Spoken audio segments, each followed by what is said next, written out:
السلام علیکم ورحمۃ اللہ وبرکاتہ۔ بسم اللہ الرحمن الرحیم۔ ربنا آتنا من لدنک رحمۃ وہیئ لنا من امرنا رشدا۔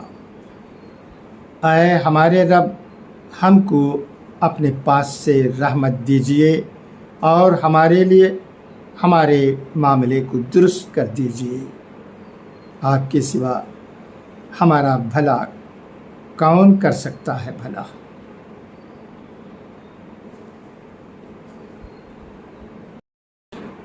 امید ہے کہ آپ تمام اللہ کے فضل و کرم سے بخیریت و عافیت ہوں گے۔ اب آئیے آج کی چند اہم خبریں جو کہ راشٹر سہارا روزنامے میں شائع ہوئی ہیں انہیں پڑھتا ہوں، سنیے گا۔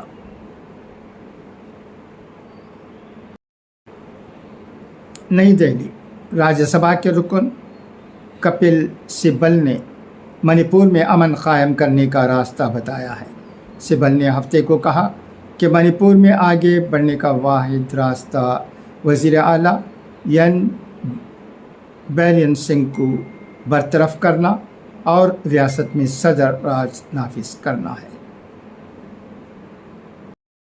راشٹر سہارا روزنامے کے آج کے اداریے میں لکھا گیا ہے، منی پور تشدد کے پھیلنے کا اندیشہ۔ اگر کوئی علاقہ ایک بار تشدد سے متاثر ہو جائے تو اس کی وجہ سے طرح طرح کے اندیشے اور خدشات پیدا ہوتے رہتے ہیں۔ دراصل امن قائم رکھنا پڑتا ہے، اس کے لیے جدوجہد کرنی پڑتی ہے، لیکن پرتشدد واقعات کا سلسلہ ایک چھوٹے سے واقعے سے بھی شروع ہو جاتا ہے۔ سوشل میڈیا کے اس دور میں اگر واقعہ نہ ہو، کہیں کا واقعہ کہیں اور کا واقعہ بنا کر اگر پیش کر دیا جائے تو وہ سنگین جرائم کے ارتکاب کی وجہ بن جاتا ہے۔ منی پور میں ماب نے جن کوکی خواتین کو بے لباس اپنے ساتھ چلنے پر مجبور کیا، اس کی وجہ ایک فیک نیوز تھی۔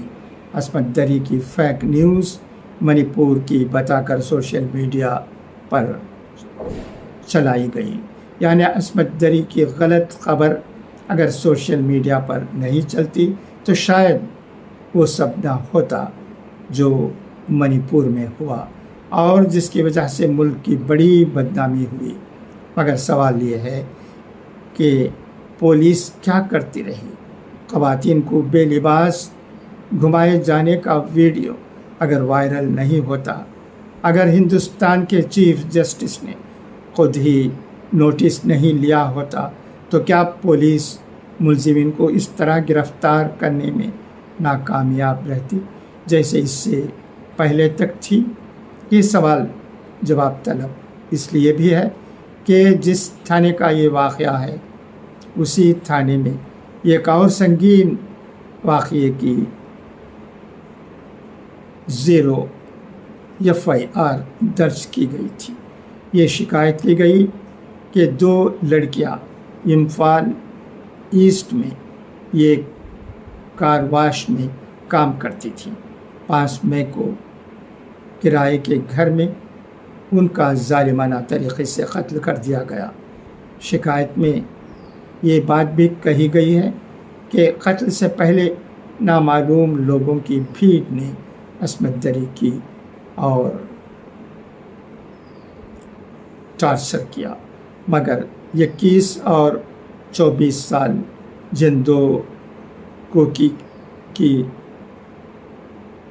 زومی خواتین کا اغوا، عصمت دری اور قتل کیا گیا۔ اس کے اہل خانہ کو یہ معلوم نہیں کہ پولیس نے ملزمین کو گرفت میں لینے کے لیے کچھ کارروائی کی ہے یا کسی کو پکڑا ہے۔ رپورٹ کے مطابق اس سلسلے میں کوئی گرفتاری نہیں ہوئی ہے۔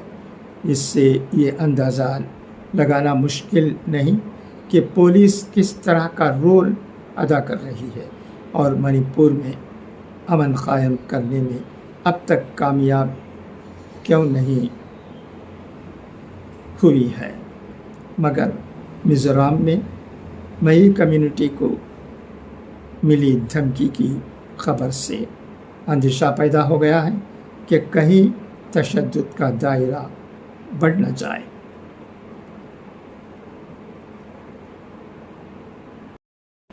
راشٹر سہارا روز نامے کے اپنے مضمون میں پروفیسر اختر الواسی صاحب کہتے ہیں،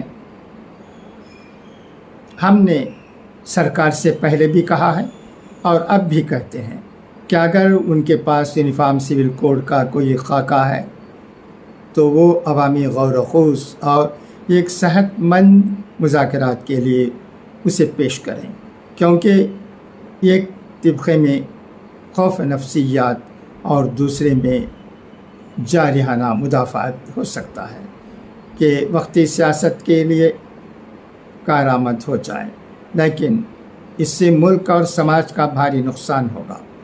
مسلمانوں سے بھی درخواست ہے کہ وہ کسی قیمت پر بھی یونیفارم سول کوڈ کو اپنا فرقہ وارانہ مسئلہ نہ بننے دیں، بلکہ تمام برادران وطن کے ساتھ مل کر ایک ایسی مشترکہ حکمت عملی تیار کریں جو کہ سب کے لیے قابل قبول ہو۔